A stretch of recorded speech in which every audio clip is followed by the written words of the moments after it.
Hello everybody and welcome to episode 0 of a sort of guide slash let's play series that I'm doing where we look at the hard mode of Oxygen Not Included. That's where you take a custom game and you max out all of these difficulty settings. You make their immune systems miserable, duplicate mood fatalistic, morale requirements very high, and hunger rate at Ravaging hunger. Let's go ahead and randomize this. And this is going to be a little bit different from my other Let's Play. In my other Let's Play, it's basically a full-on, long play, Let's Play. I show every moment of gameplay because I think there is a little bit of demand for that.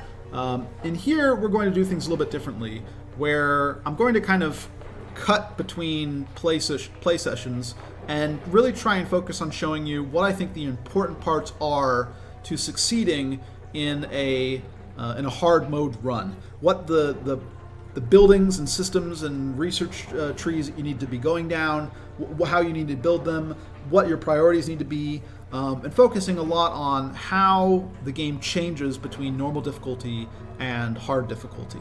So let's start off by just going through each of these difficulty settings and explaining what they do, and then I will start up our world.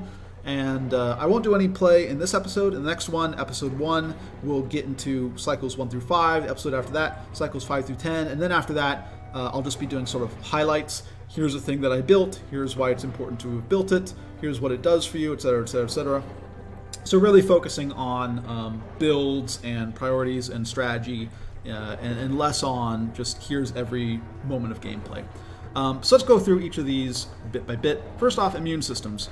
With the setting at miserable, it means that your duplicates do not recover any of their immune system over time.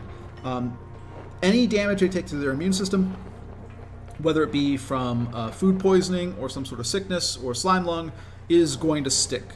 That is until you can give them something that boosts their immune system, like a vitamin chew or something like that. Anything sticks, which means you need to be, one, if you aren't already, very, very careful about making sure all of your duplicates wash their hands after using the bathroom, because food poisoning will wreck you. But also it means that you're going to need to be very cautious as well about how you enter into the swamp biome. In other playthroughs, pretty much anybody playing through at normal difficulty can be pretty cavalier about how they go into the swamp biome. As long as you set up a few deodorizers, as long as the dupes aren't really spending too much time in there, it's going to be fine, right? Like, the natural immune system recovery of your duplicates is going to mean that, yeah, there's some slime lung, but it's not going to be the biggest of deal, and you'll get over it. Here, any damage sticks. Any moment that they spend in that slime lung breathing in slime lung is going to permanently damage their immune system. And so until you have vitamin chews and some supply chain for that set up, this is something you need to be very, very concerned about. So that's the major change with immune systems. Pay attention to your bathrooms very much if you aren't already, and be a lot more careful about how you enter into swamp biomes. Duplicate mood kind of pairs with morale requirements. Morale requirements is basically just what it says on the tin. The requirements just shift up.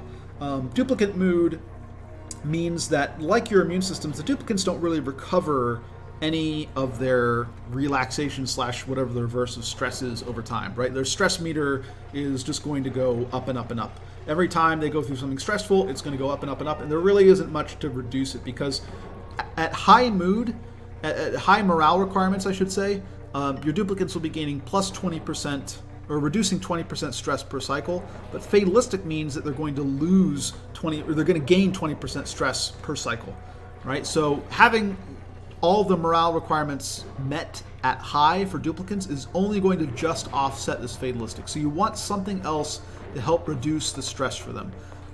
Whether it's, some of these things will happen naturally, whether it's sort of interacting with friends, friendly chats, whether it's downtime, you need something in there to help reduce the stress. Otherwise, sort of any damage that they take, so to speak, to their stress system, whether it's walking through areas with water or areas with low oxygen, so on and so forth, otherwise that'll stick. So the main impact that this has is it makes you be very, very careful about how you advance duplicates up the chain of jobs. Advancing them to a tier of jobs that they're not ready for is not really possible with these settings. In normal playthroughs, you can kind of get away with it. There's enough sort of natural stress reduction going on that you can afford to do it. You know, in my other playthrough, you'll see me all the time Some guy has a morale of 18. There's a job that I want to put him on that has a morale requirement of 20. Yeah, no problem. Slap him on there. Here, you need to be very, very careful about that. And the biggest of these four, and it used to be a lot bigger as well, is Ravaging Hunger.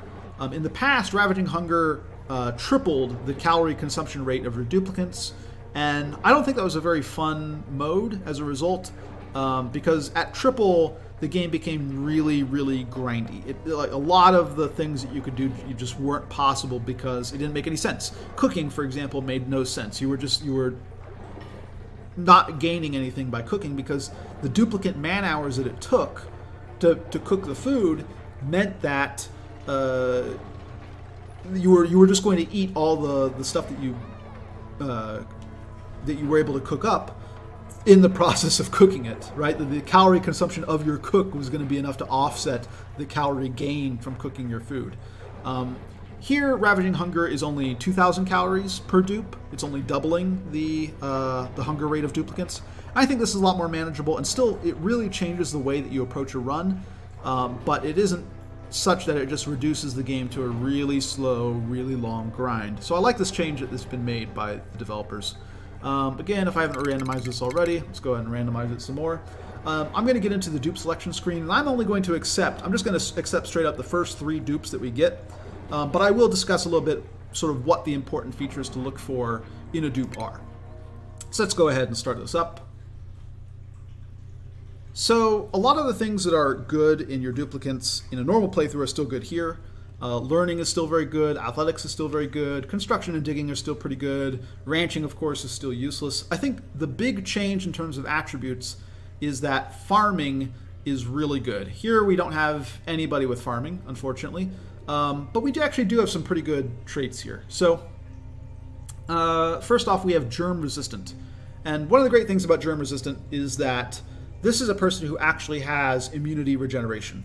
And so as a result, we could have Meemaw be our miner in a slime lung biome and not worry that much. This is actually kind of, I mean, this greatly alleviates one of the big problems that we have, which is how are we going to get into the slime biome without having people die? Meemaw can do it now. I suppose I will also set up a system just to demonstrate how you would do it if you didn't have a germ-resistant person. We'd set up a system to demonstrate how you would accomplish that with, without having this benefit. But this will help us a lot in the run, having this germ-resistant person. These other ones are fairly good. Iron Gut is pretty useless, doesn't really do anything. +5 in ranching, like ranching just doesn't, the stat literally doesn't do anything, so having their stats there is pretty bad. Mouth Breather isn't that great, doubling their air consumption rate. Irritable Bowel is also not that great, but we don't see any of the really like run-ending type of things. Things like Biohazardous, for example, are really bad. Biohazardous dupes basically are just going to die over time. You're kind of on the clock to save them from their own immune system, because if they don't have any way of recovering immune system, then a malice that says you're going to lose some of your immune system every cycle is basically a permanent disability that's going to require attention at least 25 cycles down the road, because I believe it is a 4% immune system loss every cycle. So that person basically dies or becomes useless after 25 cycles. And you're on the clock to provide them with a series of immune system boosters before then, otherwise they're just permanently in medbay. So yeah, these dupes aren't great in terms of attributes. We have only 1 learning. And learning is less important for its skill leveling in this type of game, because skill leveling is something that benefits you really in the long run. And I think a lot of the challenges with hard mode start off early on. But it is very important, because one of the first things you're going to need to do is you're going to need to research farming. You don't have farms unlocked at the start of the game, and so because your food requirements are so extreme, you're really going to have to focus on getting that research station up and running as quickly as possible, getting your researcher on it, and the faster they have their learning, or the higher their learning is, the faster their research speed, the quicker you can get your farms out, the more leeway you have before your dupes starve. Learning is a very important trait. And of course, farming is a very important trait, because a mealwood plant, and I suppose we might as well, let's go ahead and name this something cool. There we go. That sounds badass. We'll embark with these guys. and I'll pause and start talking while we look around the map a little bit. So immediately we're going to pause, and we're not going to do gameplay this episode. That's going to start in episode 1, the next episode. But I will start highlighting important things around the map, like any buried objects. So what we need right off the bat is a lot of mealwood seeds, because a mealwood plant gives 600 calories when harvested, and it takes 3 cycles to grow. And so if we have 3 duplicates, and all 3 of these duplicates are consuming 2,000 calories per cycle, each one of them, because a mealwood plant, right, 600 calories over 3 cycles, is going to give them an average of 200 calories per day, per cycle. Because of that, we are going to need to find 10 mealwood seeds per duplicate. And one of the big advantages of farming is, 1, it reduces the time that they spend farming, but 2, it also increases your chances of getting seeds from your farming activities. And as a result, it reduces the number of seeds that you need to go around and collect around the map. We're also going to go ahead and dig out any muck roots that we can find, because that will give us more time. But basically, each one of these duplicates is going to start off with, well, about 3,500 calories in their stomach, right? In this case, a little bit more. And we see it's a net change of 2,000 calories per cycle, or kilocalories, I suppose. 1,000 is just the normal setting. And then negative 1,000 for ravaging hunger, right? It doubles the requirements. But we are going to need to set up 30 mealwood plants in planter boxes in order to sustain our 3 initial dupes. And that means digging out a lot of all these buried objects, looking for seeds, and hoping to get somebody's farming skill up. That way they can generate some additional seeds for us to work with, so that we can start supporting a larger population, more dupes, more everything, that sort of thing. Some of these can't be dug out. That's fine. We can live with that. But yeah. So, the early priorities are finding metal. Any of these copper ore tiles, especially any of them that has like 400 or more kilograms, are pretty solid.